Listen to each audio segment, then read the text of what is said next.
Okay, hi everyone. Let's get started. I'm going to ask my fellow panel members to turn on their cameras.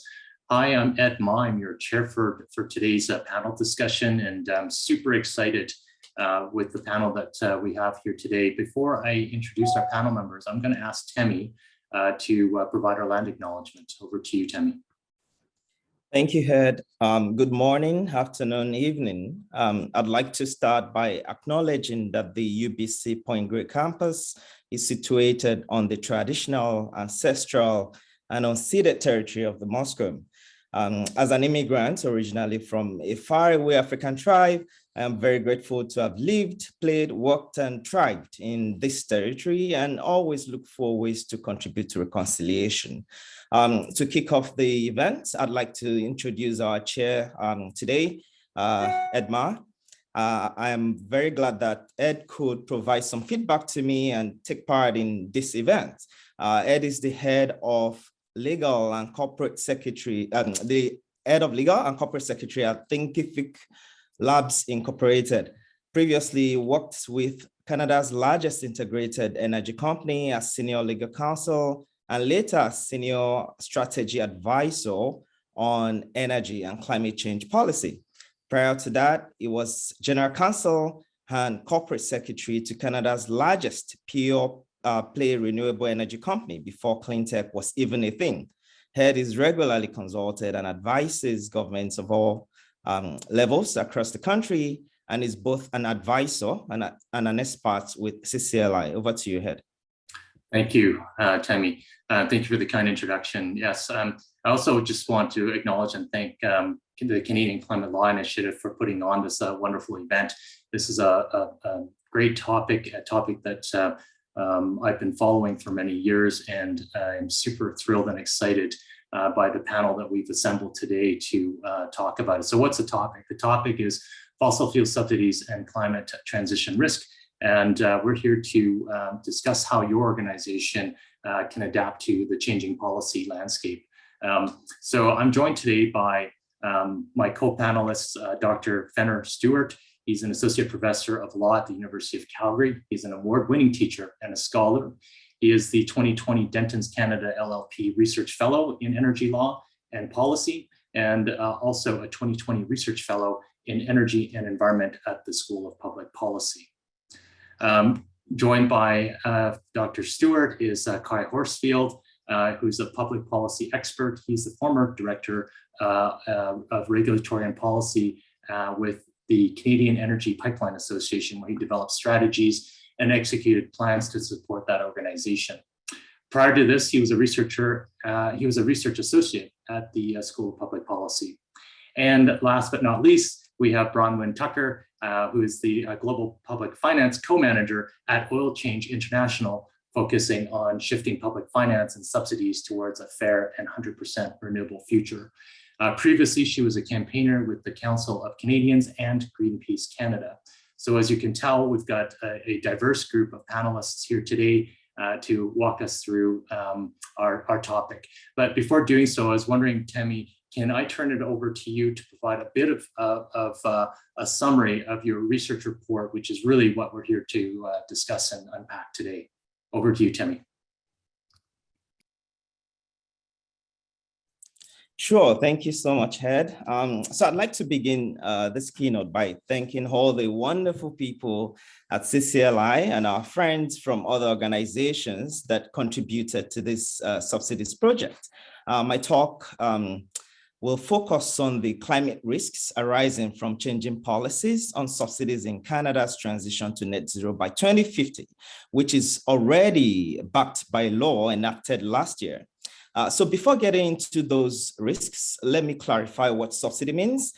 There are two major problems with the way a lot of us understand subsidies. And the way we understand subsidies impact how businesses and governments approach risks in the net zero transition. First, there is no agreed definition of subsidy in Canada. That means different people use definitions that suit their purpose, right? Second, since there is no agreed definition, it is not clear what should qualify or be classified as subsidies or not. So should it just be money, or should we include things like price support and externalities, and to what degree? Well, to address these problems, we should look at the international best practice for the definition and classification of subsidies. For the definition, the World Trade Organization provides the international best practice, and I rely on its 1994 agreement on subsidies and countervailing measures, which Canada is a signatory to. I then use that definition to identify the two cumulative requirements of a subsidy. One is that a subsidy must be a financial contribution or income or price support. And then the second is that it must confer a benefit. So when you have these two requirements, then any form of government support is a subsidy. In line with these two requirements, the United Nations Environment Programme provides the leading international classifications of subsidies. So I build on its work to say subsidies come from three main sources: one, government budgets, so things like direct grants; two, market support; and three, externalities. Now, the Auditor General of Canada already agrees to this broader framing of subsidies, taking the position that governments provision of an advantage to business qualifies as subsidies.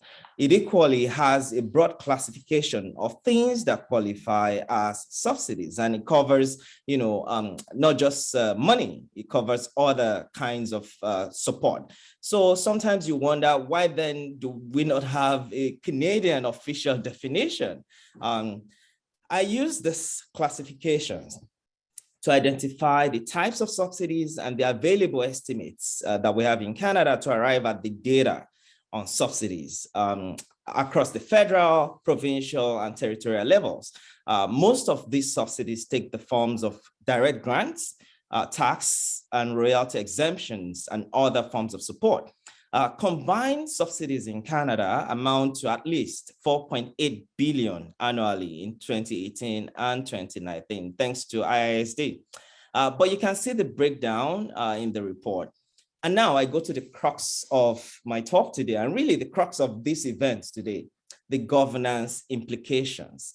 I classify 4 governance implications in the report: government transparency, climate policy effectiveness, climate justice, and risk exposure of businesses and governments. However, this brief talk focuses on the 4th implication only, the risk exposure of businesses and governments, because that's really the part that we didn't know before now. The United Nations COP26 last year and the Canadian federal government actions responding to that conference produced convincing policy changes that tell us there are serious risks. Thanks to UBC for giving me the opportunity to attend the conference, where I got most of the really important information firsthand. Several developments there and the national responses at home support the view that businesses will face risks. For instance, as the federal government withdraws financing from oil and gas abroad through Canada's signing of the COP26 Statement on international public support for the clean energy transition and the Glasgow Climate Pact commitment to phase out subsidies, we know that oil and gas companies operating abroad will lose money and potentially have some of their operations and assets stranded. Also, as the Bank of Canada stress testing models consider risks associated with fossil fuel subsidies, it will make new policies that would impact how commercial banks give credit. Insurance premiums will rise due to the increasing risks attached to subsidies, and more investors and shareholders and stakeholders will sue to challenge subsidies. So there will also be litigation against governments. We already have climate litigation in Canada. Litigants will expand their claims to cover fossil fuel subsidies. Several cases illustrate this point, and I identify some of them in the report. So I make several recommendations, but I won't get into that. I just hope that we can turn subsidy risks to opportunities while using that opportunity, to advance Indigenous reconciliation and climate justice and reducing business and investment risk. So I'd be happy to take questions on that. Thank you. Over to you again, Head. Thank you, Temi, for that great summary and overview of your report, and thank you for producing that report. It gives us a great starting point and a launch for this panel discussion. Just as a reminder to all of the attendees, we have placed any questions that you have will do my best as the moderator to answer as many questions as we can in a timely manner. And I just want to acknowledge all of the attendees that have signed up. We have attendees that range from C-suite executives, both in Canada and the US, pension fund stakeholders, investors, environmental groups, governments, and a whole host of others. So thank you for taking an hour of your day to join us for this important discussion. So as a bridge to Tammy's summary, I thought that I would just kind of kick off our discussion and just kind of frame it as in Canada, we have our federal government has set our trajectory, right? Our trajectory is to get to net zero by 2050. And recognizing that net zero means different things to different people, the goal is really to become zero emissions, which means that everything that can be electrified must be electrified, and to get there at speed. But in order to do so, I think the folks on this call today are really leaning into some of the main questions. For investors, it's about, about those opportunities that you talked about, Tammy, and how do we discourage wasteful energy consumption by finding opportunities to responsibly invest and consume energy in the most efficient and effective manner. So that notion of highest utilization, if we have to burn a molecule of fossil fuel, how can we use it to its maximum potential and reduce any waste? It's also about kind of enhancing Canada's energy security and ensuring that we do not impede investments in clean energy sources. I think we're going to hear more about that from Bronwyn. And at a consumer level, I think the elephant in the room these days is really this, we're in this period of rapid inflation. Partly it's due to COVID-induced spending. As a result of COVID, we've seen major supply chain impacts. And some would argue that we have regulatory induced inflation from climate policies such as Canada's carbon tax, which as of April 1 will go from $40 per ton to $50 per ton and rising to $170 per ton by 2030.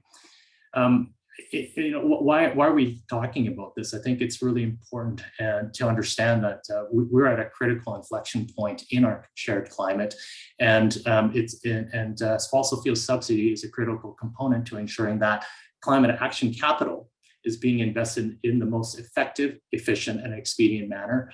And it's about government stewardship of public spending and regulating to meet their commitments under the Paris Climate Agreement. And I think in Canada, a significant part of this is federal government's electrification agenda. So as I bring my experience into this conversation, and before I kick it over to our panelists, I think of a couple of things. One is I've been on that spectrum of having worked in Canada's largest renewable energy company, and then on the other side of the spectrum, Canada's largest integrated oil and energy company. And what I've learned is that there's an 80-20 rule. Only about 80%, only about 20%, I'll start in the inverse, only about 20% of Canada's, the world's oil and gas proven reserves, for example, are in the hands of public and privately traded companies. The other 80% reside in the control of national state-owned oil companies. And so as we think about efficient versus inefficient fossil fuel subsidies, I want my panelists to kind of think about that impact and what we can make. And then the other backdrop is that we've seen the importance that fossil energy plays in our lives, and some of the issues is again the Russian-Ukrainian war and what it's done to oil and gas and the inflation of gas prices that we've seen. But I would say February 2021, we saw the Texas experiencing a crippling polar vortex leading to major power crisis and outages.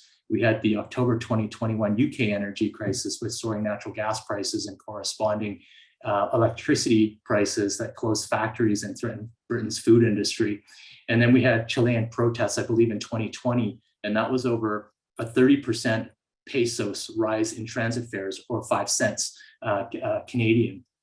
And in November 2018, a yellow vest movement in France over a green tax. And so I think while we're focusing really on the fossil fuel subsidy, you can't really divorce it from some of these other broader carbon policy and dynamics that are at play. So with that, I'm going to turn it over to Kai, and Kai, if you can maybe provide us with some of your thoughts around the research that Temi has done and your views on subsidies.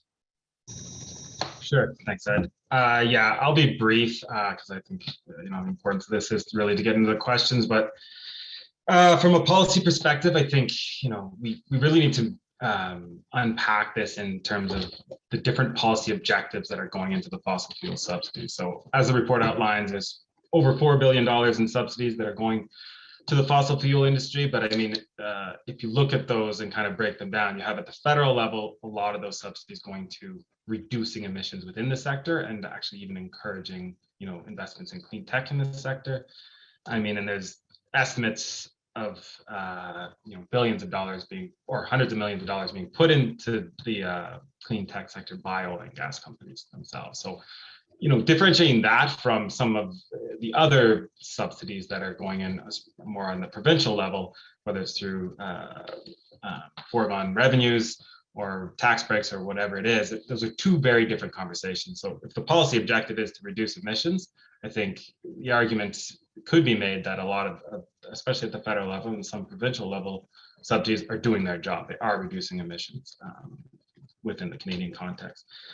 And then looking at foregone revenues, I mean, I think the report does a good job of debating what a subsidy is and kind of getting a clear definition around that. But I think it's also important to have that conversation about, what is the appropriate economic rent that provincial government should be taking. Is it too low? Is it too high? BC right now is having that debate, but whether it's a subsidy because it's a little lower or, the reverse, if it's a little higher, is something that, we need to have that conversation around that. But I think I'll leave it at that, and, we can get more into my thoughts as the questions come up. Yeah, thanks, Kai. Yeah, I think when you, I really appreciate that perspective. When you talk to industry, sometimes depending on industry's view, one view is what fossil fuel subsidy? There aren't any that exists, and then on the other side, there's the opposing view. So Bronwyn, maybe I'll turn it over to you at this point, and you can share with us your thoughts as well, please. For sure, and please just shout if my sound breaks up at all. But yeah, I really agree. We need to kind of start from a context of kind of like what is the policy objective, and I think where there's differences is really around kind of like what pace and what kind of energy transition that we need. And so I think on this, the really central point is just that the cost of not having a just and orderly transition away from fossil fuel production by any metric, but including, I think, among the most important jobs for workers, and then also, of course, like human lives and livelihood in the broader context of climate impacts. Not doing that is just much more expensive than acting, kind of period. And so I think just really quickly on the kind of pace that is needed, the IEA published its first scenario of kind of like what is needed for net zero by 2050 this fall. And so they found that there's no room for new oil and gas fields to be developed after 2021, and that oil and gas production must decline by 3 or 4% every year after that. And so that's can be considered guidelines for private finance, let alone governments, and it's also in a global context. And so Canada should be, going much more quickly to do its fair share. So to take that context and then look at fossil fuel subsidies, I think it's really, we can get into definitions of what, is a subsidy and distorts the market. But I think the other kind of bigger question is, like what government spending and policies do we need to have the kind of rapid and managed phase out of production that doesn't leave workers or communities behind. And so I think for me, I'm more interested in production subsidies. I think on the consumption side, what's really important is that like the lowest income communities are not facing like fuel price spikes, and that those are cushioned by other measures as they're being phased out. But yeah, I think in terms of the kind of subsidies that are more on the table right now in Canada that are kind of being newly proposed rather than being considered to be phased out is around what Kai mentioned around kind of subsidies that help support like quote unquote kind of cleaner production. And I think with that kind of group of subsidies, so things like support for CCS or blue hydrogen based on natural gas, or for retiring abandoned wells. I think there's kind of two issues here. So with those that are the more, I think, I would actually say the kind of debate around definitions internationally, there is a pretty strong consensus, but I think in Canada, where there's debate right now, is around this newer batch of subsidies. And I think there's, kind of two problems. I think the first one is that these end up paying companies to kind of clean up their pollution, and it's very difficult to put guardrails, and so it ends up being a boost to still their bottom lines that frees up money elsewhere for more expansion. And so we saw this play out with the federal package for abandoned wells last year, where the increase in money didn't actually translate to more cleanup. And then also just needs to be put in the context of where we're trying to go. And so I think the consensus is somewhat warped within Canada, but looking at the kind of state of technology for things like CCS and blue hydrogen, just knowing that we do need them, but really in the hardest to decarbonize sectors, because for a lot of other things, we have cheaper options. And so really need to look at, how are we encouraging oil companies to wind down production and do so in a way where there's also government spending to protect communities and workers, and how are we having kind of economy-wide plans to get on that net zero pathway. And I will end it there because we've got a lot to cover. Yeah, sure. Thank you both. And so both Bronwyn and Kai, you both commented about I think the policy context, the importance of understanding and how to look at the subsidies. I think what I'm hearing is that there's an agreement that there are some subsidies that are not necessary, but then there are subsidies that are. And I just want to focus maybe perhaps on the ones that there's common ground on, and that is the subsidies related to clean technologies. And Bronwyn, you mentioned blue hydrogen or hydrogen in general. I call it rainbow hydrogen because there's so many different colors. But Kai, you mentioned that the oil and gas or the energy sector is the largest contributor and investor in clean technology, and there's lots of reports and things like that. What makes these kinds of subsidies a subsidy that is acceptable in your respective views? And maybe I'll turn it back over to you, Bronwyn, just because you had the last word on that, and I think you just to allow you to have a follow-up here.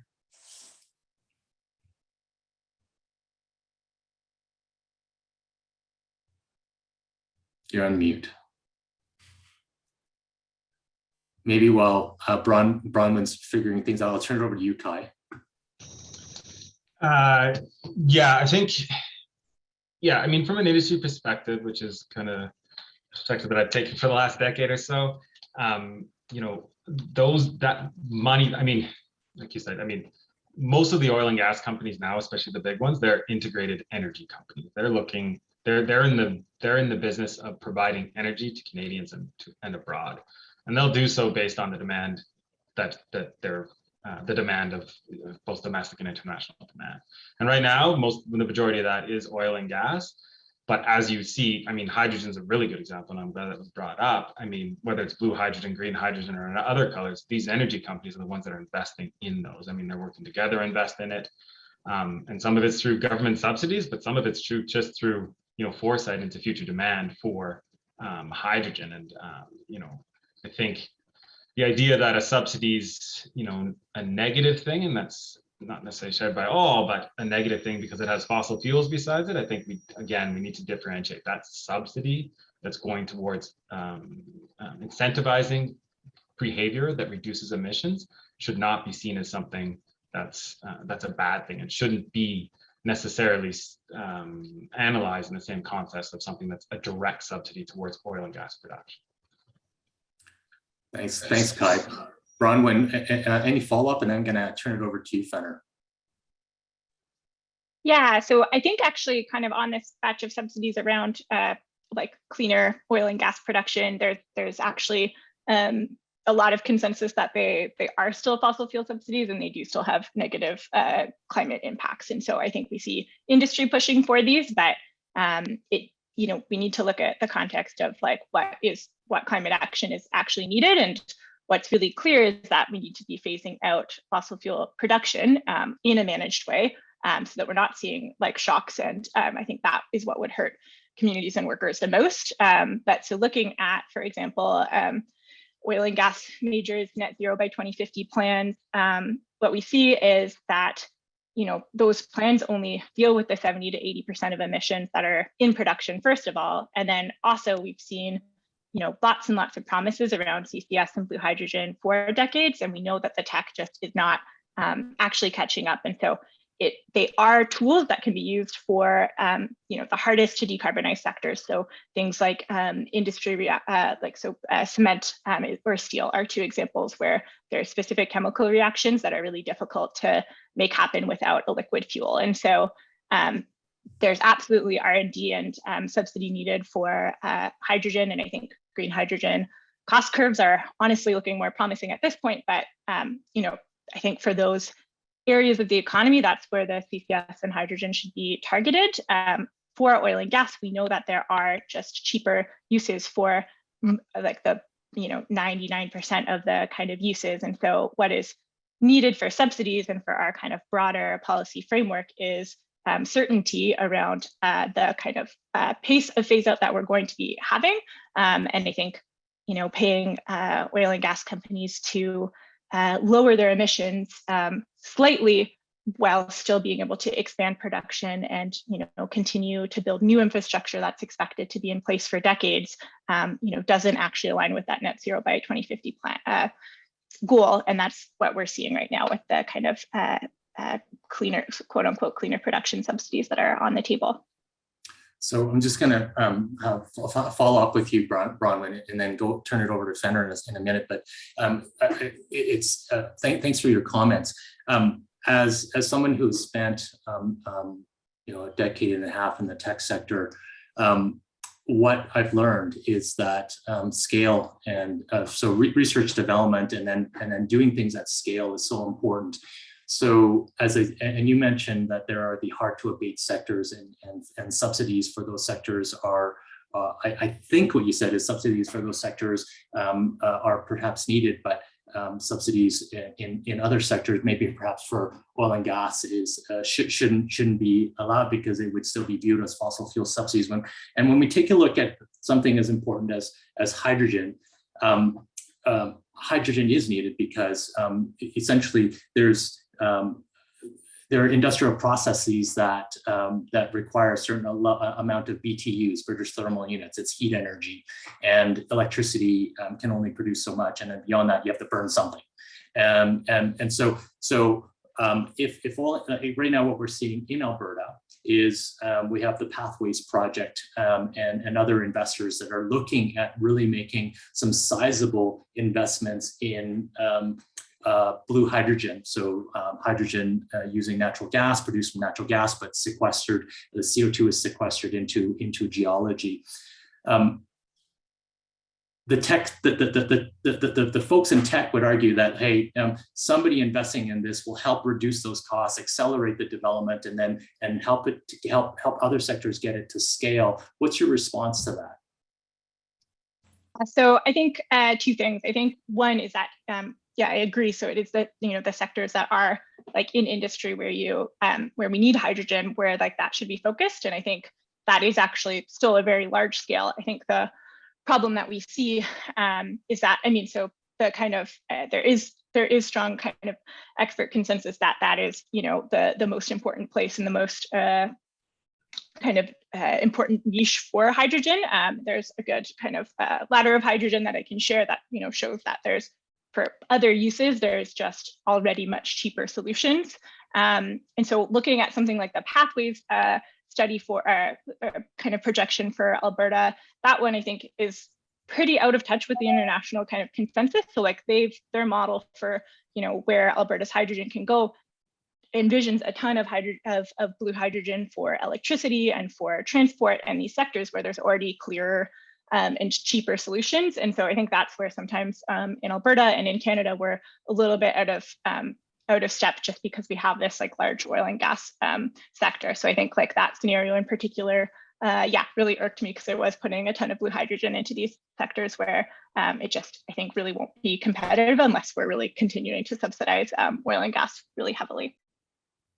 And over to you. Thanks, and thanks for the opportunity to speak on this today, and thanks to Timi for writing this great report.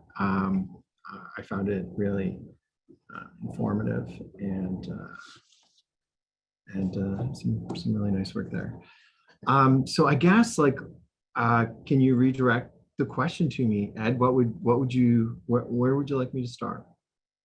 Well, I think as a distinguished professor, kind of in both energy and environment, as from where you're sitting and looking at this at a macro level, do you have any strong kind of views that kind of bubble up to the top on this fossil fuel subsidies discussion, and then specifically as it relates to corporate governance? Like how should folks, you know, around the corporate table look at and take away, what should they take away from this conversation? Maybe is a start.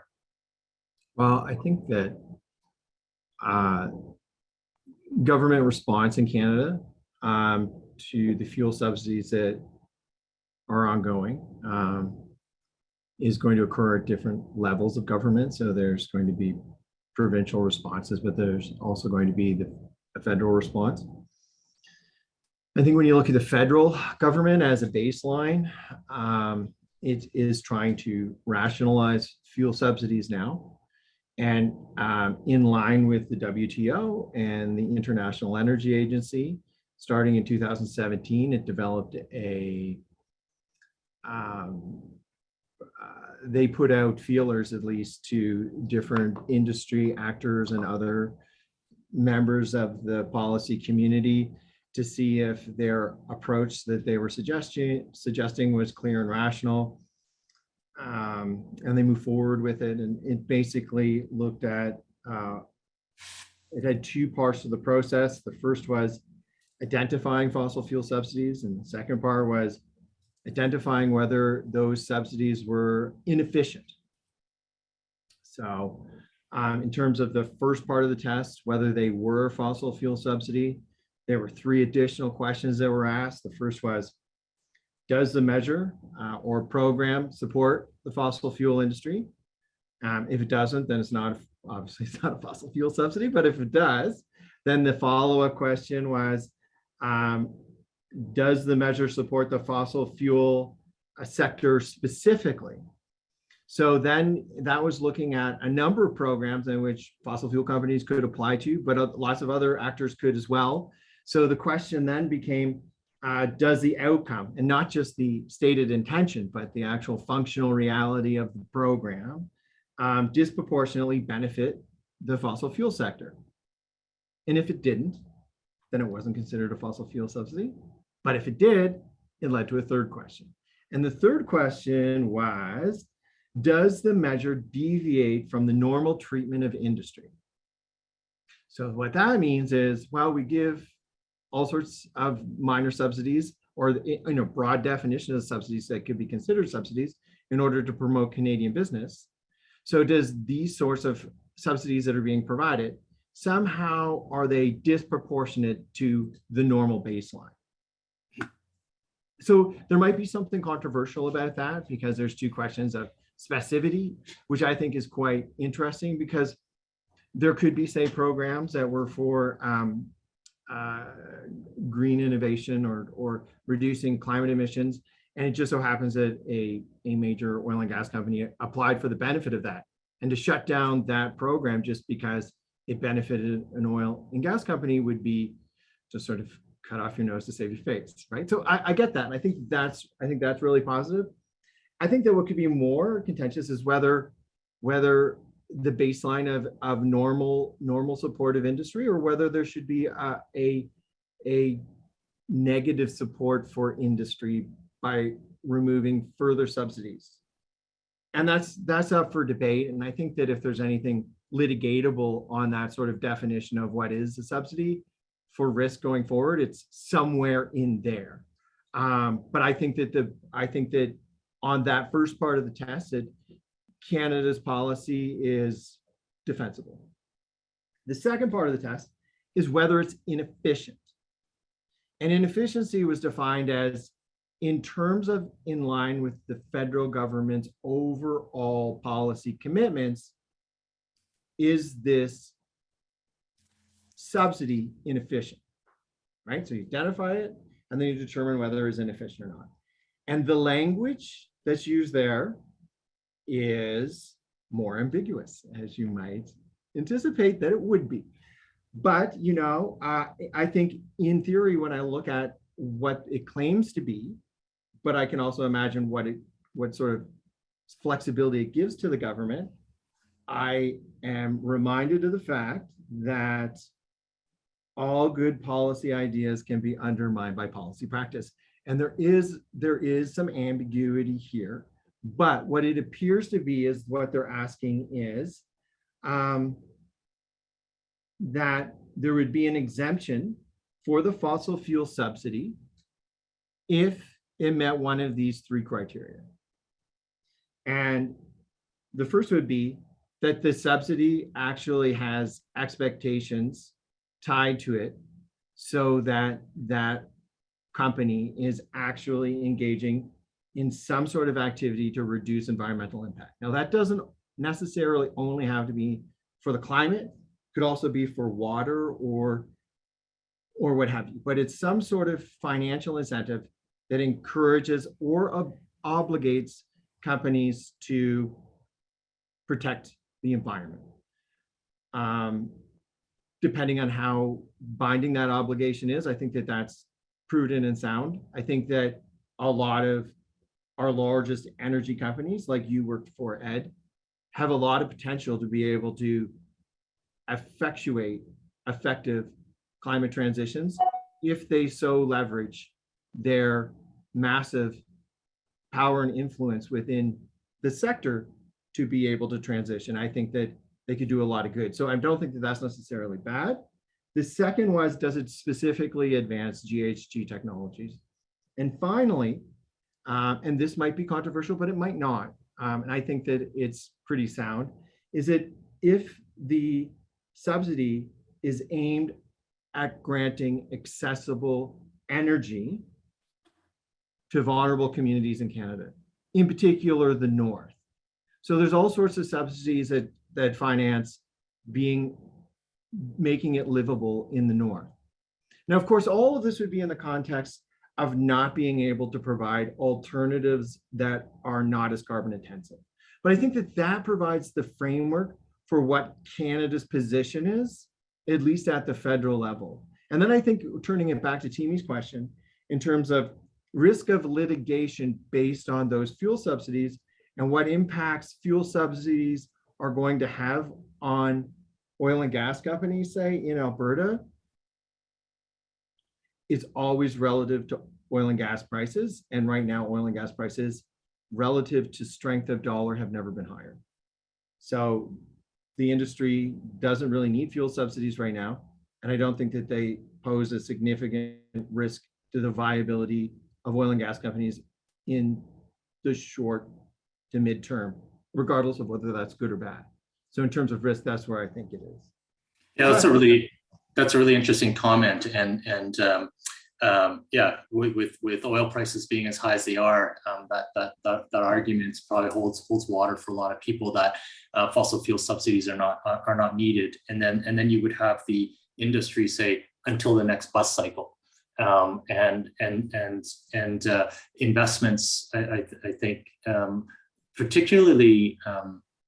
So when we looked at fossil fuel subsidy, there's a couple lenses to look at it from. I think one is there's those near-term, we'll call it low-hanging fruit energy efficiency style opportunities, whether they're subsidies or not. These are investments that are being made, and then there are investments that need to be made at scale because those low-hanging fruit ones have all largely been done, and the ones at scale are the things like blue hydrogen or some other color of hydrogen. And these are investments that also require at scale and long lead time. with significant technology and know-how that has to transcend the boom-bust cycles. And so you'll have industry might say, hey, you could say subsidies are not warranted right now, but investors on this call would say, hey, we want investment certainty. And so do folks have a view on this piece here? I can step in. Yeah. I think that, so there's a number of these industrial hubs that have been suggested throughout Alberta. There's little incentive to be the first to prove the technologies because it's going to be more expensive and there's going to be higher risk, because after it's done once, right, it'll be able to be replicated at lower cost. So I do think that if these hydrogen sort of industrial hubs are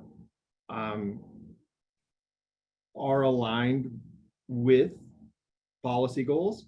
Now, what these hubs do, especially the first generation of them, may not have the impacts on reducing climate emissions that many would, as it might be sold for, because that hydrogen is going to be used for all sorts of different industrial purposes, and also as a cost reduction strategy on carbon pricing. But after the infrastructure is there, and if the hydrogen economy matures and grows, so there's a lot of ifs in there of things that need to be done, that could be very significant in a decade, 2 decades. And that would be very aggressive, but it could be, right? And of course, what we're talking about here in terms of all of these investments, going back to first principles or basics, why do we have subsidies? Typically, government places subsidies, efficient or inefficient, is because they're looking to support typically a type of technology or incent the development or uptake of something. And in the case of the clean tech sector, what we're talking about as the hydrogen example, that's one of those sectors. And Bronwyn, I'm going to kind of go back to you for a comment around, when we're looking at subsidies, does it matter whether or not hydrogen investments are being underwritten and taken up by oil and gas, which would have a potential greater benefit for other sectors that also need this but aren't necessarily making investments in it, or is that still viewed as a fossil fuel, like an inefficient fossil fuel subsidy? Because in essence, the argument I think for some folks would be, well, all that does is it allows oil and gas producers to live to produce another day. Yeah, so that that is the line I would take. There are right now 5. So for blue hydrogen to work there, you're converting natural gas to hydrogen, and then you're also needing to attach CCS to those emissions. And so right now there's, you can count on one hand the operating CCS facilities in the world that are not just enhanced oil recovery or enhanced gas recovery. And so and the ones that do operate have been extremely expensive and behind schedule and relied on massive government support. And so there is a role for CCS certainly, but I think to stake how large Canada's oil and gas sector is on being able to attach CCS to all of that. And then even if you do that, you're still have 70 to 80% of the emissions on the other end that need to be burned.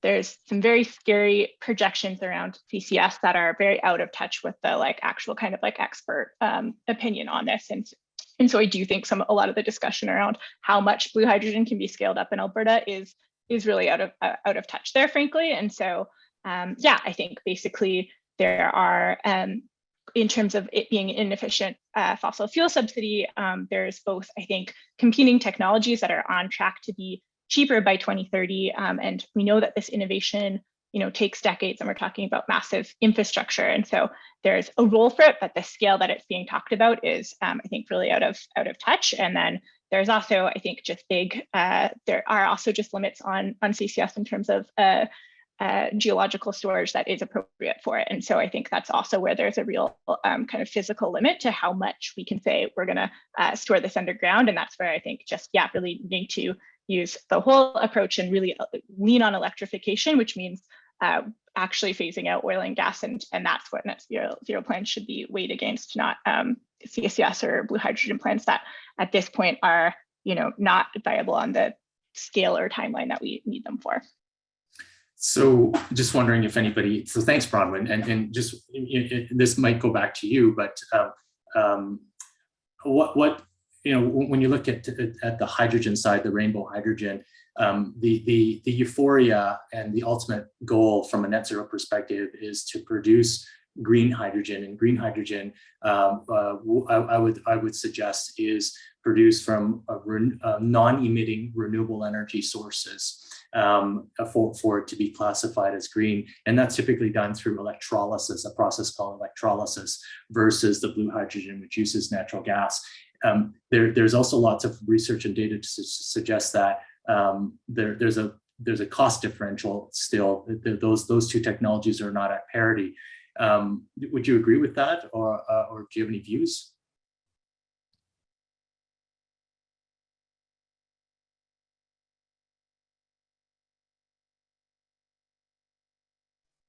I also wanted to not keep taking everything. But yeah, I think basically in terms of the kind of like scope of different hydrogens, I think there is good evidence around green hydrogen being the most competitive, with I think 2030 is like the main estimate. I've seen, obviously, like a lot of that is like lots of modeling that is inherently uncertain. And so but I think it's also looking at the risks as well. So it's not just the costs, but a little bit also around, is there leakage? Is there what is the actual emissions of these technologies? And so, I think it's certainly fine to do R&D around all of them. But I think taking those projections of green hydrogen kind of being the most competitive on the timescale of actual infrastructure development, which is decades, is the kind of the horse I would bet on. Yeah, thanks, Bronwyn. I'm going to pull on a thread that Fenner kind of alluded to earlier from the perspective, I think, of when you were breaking down how government looks at fossil fuel subsidies. And one of the things that struck me is that what the elephant that's in the room around fossil fuel subsidies, and when you look at it at a macro level against the greater carbon policies writ large, is a timing issue. It's a timing issue because it plays into pricing. It plays into the net zero transition that we must get underway. It also plays into the just transition, which is really about how do we create a pathway to transition that is going to leave the lowest impact on the environment, on the communities and workers that are affected, etc. So, Temi, Fenner, Kai, do you guys have any thoughts on this part of it, on the timing and the other broader aspects of subsidies and climate policy? Maybe I can jump in quick. I think in terms of timing, I think there's never going to be a good time. I mean, nobody would have predicted COVID, which had all kinds of impacts on price. The war in Ukraine has all kinds of impacts on price. It's never going to be a good time to do these things.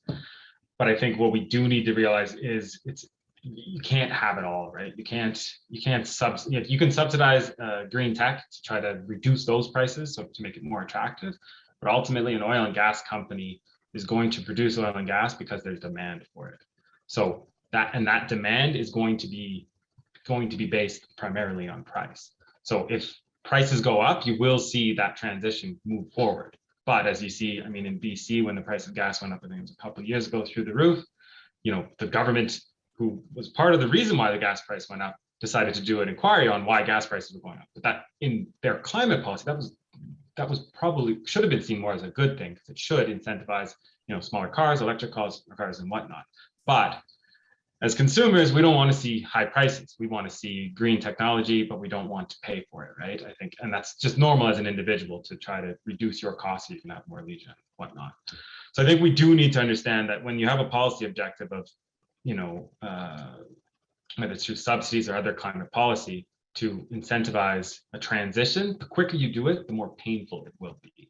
And whether that's through increased taxes to pay for reduced pricing or through just higher prices, it does hurt the consumer at a quick pace. And I'm not saying I have the answer to how quick that should be, but we do need to have that balancing act and understand that, the outcomes, intended and unintended, of these policy objectives. And I think that gets to Stuart's point earlier around sometimes the nebulous definition of what constitutes efficient or not inefficient fossil fuel subsidy, because government wants to be able to pivot where they need to provide the right policy signals that are fit for that point in time. Just a reminder, we've got about 8 minutes left, and we've got a couple questions. I'm going to answer one of the questions, or attempt to answer one of the questions. I'm going to ask my fellow panelists to join me if I've missed anything, but the example that was given is that in different countries, there have been successful models that have used in terms of forms of public ownership of energy infrastructure investments. And the question is, what are the prospects of public ownership of energy systems in Canada for advancing just transitions? And if we go back to the beginning of the introduction, I talked about, if net zero is the goal that we need to reach by 2050, then kind of working backwards from that, it basically means that everything that can be electrified must be electrified. And electrification is ideally through low carbon or non-emitting renewable sources of energy generation. What's really interesting in a Canadian context, and this is something that I've looked at very deeply for a number of years, is that the energy transition that will take place is important, and public ownership is going to be very challenging because arguably it's already largely public ownership. And what I mean by that is that with the exception of Alberta and to a limited extent Ontario, the electricity systems are essentially Crown-owned corporate monopoly utilities. So in BC, you have BC Hydro. In Saskatchewan, you have Sask Power. In Manitoba, you have Manitoba Hydro, and Quebec Hydro Quebec, and so on and so forth. And so largely, the public ownership system in Canada is already held by Crown-owned corporate monopoly utilities in the jurisdictions or provinces that people on this call live in. So what makes it really interesting as well is from this perspective is then you ask yourself, from the perspective of oil and gas energy companies in Canada, as they look to invest and pivot, what opportunities do they have in Canada, and how are they best transitioned for success if they want to remain relevant in Canada versus making additional investments in other parts of the world, keeping in mind that capital is mobile. And so, I don't know if anybody else has any further thoughts to share there.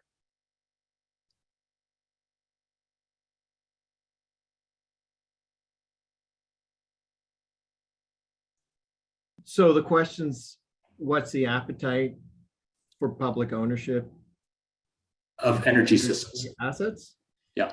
Well, there's regulated industries, right? And there's like, even when there's private, when you become a regulated industry, even if you are private, you can't buy an extra roll of toilet paper without asking the regulator for budget increases, and because price is regulated, and the regulators play the role of the market by setting the price, setting the investment and return. It's usually very safe, and they exist because of the operation of natural monopolies, right? So that's always going to be there.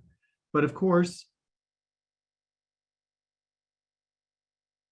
being able to attract private investment leverages the ability for Canadian society to be able to move quickly. There's only so much that the government can do all by itself. It needs private actors to leverage their wealth and know-how to be able to do the impossible, which is basically meet the Paris commitments within the time frame. An energy transformation on the scale that's needed by 2050 is unprecedented. And Canada has been seen in terms of its policy as highly, what's the language that's used by Climate Action Tracker? Highly insufficient, which is just above critically insufficient. So critically insufficient countries are countries like Russia. Highly insufficient countries are countries like Mexico. Insufficient countries are countries like the United States. Almost sufficient countries are countries like the UK.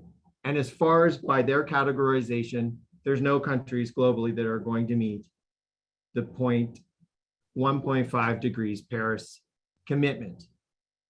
So we're in a very critical and dangerous time, and we're not even close. So to split hairs about who's best to do what, there needs to be a critical leveraging of everyone in a wartime sort of, and I'm not saying that we need to like take over and in the way that there's a centralization that occurs, but there needs to be able to work with all actors in ways that leverage what they can and are capable of doing in order to transition as quickly as we possibly can. Yeah, that's a good point. And yeah, thank you, Fenner. That's a great point. And we're close to our time here. I just want to thank all of our panelists for the time and effort that they put into preparing for this great panel discussion.